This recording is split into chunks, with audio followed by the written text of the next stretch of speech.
है वेग धारण। वेग मतलब अर्जिस, नेचुरल अर्जिस है कुछ हमारी बॉडी की। हमें पेशाब आता है रोज, हमें पखाना जाना पड़ता है, हमें छींक आती है, खांसी आती है, उबासी आती है, जमाई आती है, और क्या होता है, ऐसे 13 वेग है। हाँ, नींद आ रही है, नींद आती है, और वो नींद सुस्ती एक ही भाई बहन है, वो छोटा भाई है, वो बड़ा भाई है। बॉडी एक्टिव वायु का भी। हाँ, खांसी आई, हाँ वायु का वेग बिल्कुल सही, जिसको फार्टिंग बोलते हैं कि गैस को छोड़ना, वो तो हम कभी नहीं छोड़ने देते, उसको बोलते अंदर ही रखो। अब अंदर वायु बढ़ाओगे तो भैया सामान इधर से उधर ही लेके जाएगी, वो नीचे वाले सामान को ऊपर ले जाएगी, याद रखिए, सच कह रही हूँ मैं, बिल्कुल सही। ठीक है। हम अपने बच्चों को क्या सिखा देते हैं, तुम्हें तमीज नहीं है, एम्बैरसिंग।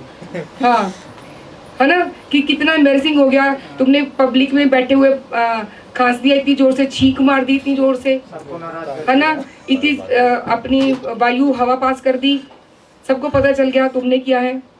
तो डिसिप्लिन के नाम पे या एटिकेट्स के नाम पे हम लोग सेहत के साथ खिलवाड़ कर रहे हैं, हम खुद को भी और जिनको हम ये सारी चीजें सिखा रहे हैं उनको भी बीमार कर रहे हैं। अभी एक हिचकी छोटी सी चीज है, हिचकी को रोकने से हार्ट अटैक आ जाता है, किसी ने सोचा होगा? छींक रोकने से क्या क्या होता है? ऐसे 13 तरह के वेग हैं, नेचुरल अर्जिस हैं, जो अधारणीय वेग कहे गए हैं, जिनको धारण नहीं करना माने अगर वो आए तो उनको रोकना नहीं है, उनको आने देना। ठीक, अगर पेशाब आ रहा है तुरंत जाइए, अगर लेटरिन जाने का वेग आ रहा है तो जाना चाहिए, नींद आ रही है तो सोना चाहिए। दिन में नहीं सोना चाहिए, वैसे दिन में सोने से कफ बढ़ता है, ये प्रकृति के हिसाब से। कोई पतला व्यक्ति है, उसकी वायु बहुत बड़ी है, उसको हम बोलेंगे तुम दिन में सो जाओ, दिन में सोने से तुम्हारा कफ बढ़ेगा, वायु शांत होगी, ऐसे कहते, ऐसे भी करते हैं। खाली दवाइयाँ खाने से नहीं ठीक होती चीज़ें, ठीक है। इसके अलावा और भी जितने सारे वेग हैं, इनके बारे में बहुत अच्छे से ये लिखा हुआ है कि अगर इनको हम रोकेंगे तो क्या क्या बीमारियां होंगी, और अगर उनको रोकने से ये बीमारी हो गई तो उसका इलाज क्या है, ये भी लिखा हुआ। ठीक, वो पार्ट डॉक्टर्स के लिए छोड़ दीजिए, उनके पेट पे लात मत मारो। ठीक है, लेकिन हमें वो बीमारी हो ना, या अगर हमें हो गई है कोई चीज, जिनको स्टोन बन गया, अगर वो याद करेंगे तो वो टाइम पे पेशाब करने नहीं जाते, रोक के रखते हैं, है ना। ऐसे ही और बहुत सारी समस्याएं हैं, मतलब हार्ट से लेके कैंसर तक की समस्याएं जो हैं वो इन्हीं से। भूख लगना, ये भी एक नेचुरल वेग है, भूख लगने पर खाना।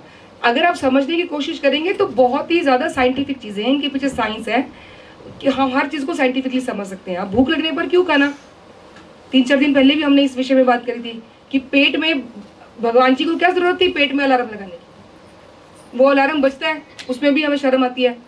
4 लोगों को पता चल गया हमारे पेट में से गुड़ गुड़ गुड़ की आवाज आ रही।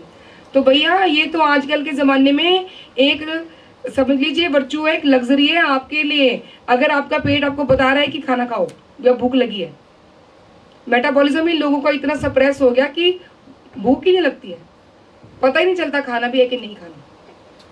तो अगर आपकी बॉडी आपको बता रही है कि खाना खाओ, छींको, खांसो, इसका मतलब वो अपना काम सही कर रही है, ठीक है। उसके काम में हम इंटरफेयर नहीं करके जो हमें काम करना है वो करते रहना चाहिए। हम अपना काम छोड़ के उसके काम में इंटरफेयर करते हैं पूरा दिन, इसलिए वो फिर वो बेचारी तंग आ जाती है, फिर वो हमें हमारा काम नहीं करने देती, ऐसे ही होता है। तो इस सास बहू की लड़ाई को खत्म करो, सास अपना काम करे, बहू अपना करे, ऐसे करना। बॉडी जो करती है उसको करने दीजिए, उसको उसमें रास्ते में नहीं आना। तो चंडीगढ़ में जो अभियान शुरू हुआ था, अब गुड़गांव, अमृतसर, दिल्ली, जालंधर, जयपुर, जोधपुर, लुधियाना, पटियाला, संगरूर, कई शहरों में हिम्स शुरू हो चुका है, हिम्स की ब्रांचेस शुरू हो चुकी हैं। अब हमें सिर्फ आपकी मदद चाहिए। भाई राजीव दीक्षित की याद में ये हिम्स शुरू हुआ था। भाई राजीव दीक्षित चाहते थे पूरे विश्व में आयुर्वेद का डंका बचे, आयुर्वेद की वजह से भारत विश्व गुरु बने। हमें आपकी मदद चाहिए। हर किडनी पेशेंट, लीवर फेल के पेशेंट, और कैंसर के पेशेंट तक इस वीडियो को पहुंचाइए और भारत को विश्व गुरु बनाने में हमारी मदद कीजिए। धन्यवाद। जय हिंद।